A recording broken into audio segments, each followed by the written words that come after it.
What's going on, guys? Dan Watson, learningcameras.com, and I've got the brand new Canon 5D Mark IV, and I want to show you a little bit on how I set up my camera. This camera has a lot of functionality inside of it, so I just wanted to show you the main things that I do when I first get my camera and begin to set it up. So we'll take a walk through the menu. I'm not going to look at all of these menu items because it just gets really complex, but I'll take a look at some of the basics that I always do. Typically, your camera image quality comes in a JPEG, so I switch that to RAW. Dual pixel RAW really doesn't do very much on this camera. Maybe a separate video will show that. I typically disable my beeps. I do not use any kind of lens controls to correct anything. I typically turn those off. I know some people who like them. I just haven't seen any massive benefits, and sometimes it can slow down the camera. So also, I always make sure things like my release shutter without card are off, just in case I ever forgot to put a card or something like that, that those would never fire. Exposure compensation, nothing. I don't do auto ISO almost never, so I really don't touch that at all either. I pretty much turn off all of these features as well, so all of those will go off. I typically shoot auto white balance though, so that kind of stays the same. Every so often I'll correct it, but right now I did not, so that's staying the same. Nothing really there. Picture style, I like neutral. I kind of customize things a little bit, and so I just want a little bit less contrast and things like that inside the image, and I'll correct that in Lightroom to get a nice final image. I turn off all of this stuff as well, and nothing really interesting there. Okay, so live view autofocus, it's a little bit different now. We do have good autofocus on this camera, so I typically use the FlexiZone AF, and I'll basically pick my focus points and do it that way. So if I hop into video mode, I can trigger my focus points wherever I want, and that will be where I will focus. So touch shutter, no, none of that's really interesting. All right, so here's where we get to some of the interesting stuff here. So I use Case 2. You can customize all of this stuff. I use this because I typically am shooting weddings and I want to track the bride as she's moving, and I want it to mostly ignore other obstacles in the way. But there are tons of choices on here, but that's the one that typically fits my use. It's not the default. I believe the Case 1 is the default. So I typically will put it there. I also set my images to the focus priority for focus. I'm not sure why you would only want AF in there. I've never tested it to see if you put speed and not on focus, if it will shoot out of focus images, but it just seems to me to be a no-brainer to shoot with it priority being focus. And again, nothing really interesting on these.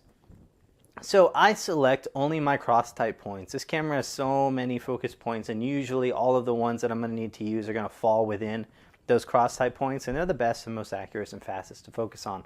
So I will typically prioritize those.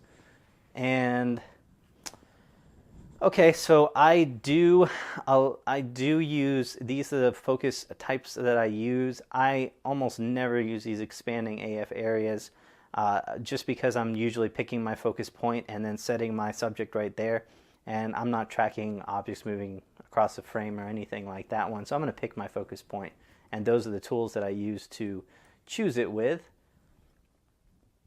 And you know, really nothing here. This is how you can control everything for that. Honestly, I haven't set that on this camera. Orientation, length, autofocus, not really important. And let's see, anything else interesting there? Not really. And nothing too much here. Okay, I'm going to skip. So honestly, I do not change any of my playback settings at all. I keep them all the same. The only one that I'll typically change is magnification. Sometimes in this right now it's set to 2x. A lot of times I'll set it to 4x from the center, but that's the only one. So I have my recording functionality to set to multiple records. So I was recording cards to both, or recording raw files to both of my cards, and I use that for duplication. That's typically the way that I will run things. Nothing interesting here. And again, okay, so here's where we start getting into most of the customization, how I set up the camera. The exposure level, these are all, I think on this camera, they were actually set to 1/3, but on the 5D Mark III, I believe they were not. They were set to half stop on that one, so kind of an interesting thing there. Bracketing, I don't do it a whole lot, but when I do, a 0 minus plus is what I do, and I typically shoot 3. I'm not one to be shooting 5 or 7, and I'm not bracketing that much anyway. And so most of your controls on this one are going to be in these custom controls right here. Now, I do not shoot back button focus. I could actually go in a whole speech for that, but I don't think anyone should be shooting back button autofocus on these cameras anymore. There was a time and a place for that, and there was a 5D Mark II after that. I really think it should be controlled by picking your focus point and then moving that towards the subject and then autofocusing with the shutter button. But you can do whatever you want, I guess. So I actually set my AF button, turn my AF on. Most of the time, almost about 99.9% of the time, I am focusing with my shutter button. Every so often, I'm going to want to focus and recompose, and so I will focus, hold down my AF button, and then keep that, and then I can recompose and hold that AF down. I do not change my AE lock. That's the same. I use my depth of preview button for AI servo, switching between servo and one shot, because when I have a bride and all of a sudden she's standing still and then all of a sudden she decides to move, that way all I have to do is hold down this button, and you can see that my one shot here changes to servo. And if I go into photo mode, it's actually going to be a little bit better. So my one shot and my servo are going to be changing as soon as I hold down that button. And so that's going to allow me to track much easier. I love that setting, and not every camera has it, so that's something that's really important to me. Don't change that one at all. I didn't change that one on this camera at all. And I keep my set button on the zoom so I can quickly zoom into my subject. TV, AV, that's all the same. Okay, so this one, I do set my multi-controller right here to be able to choose my AF point on the fly. And I have set this brand new button that we have right here, and this one I have set to ISO. So now I can hold this down and just scroll, and my ISO changes. Before, I would have to hit the button up here for ISO, and yeah. And I don't like these buttons up on top because it's very difficult to tell which one you're touching. And so, you know, when I'm shooting, sometimes I'll be aiming for ISO and accidentally hit this one.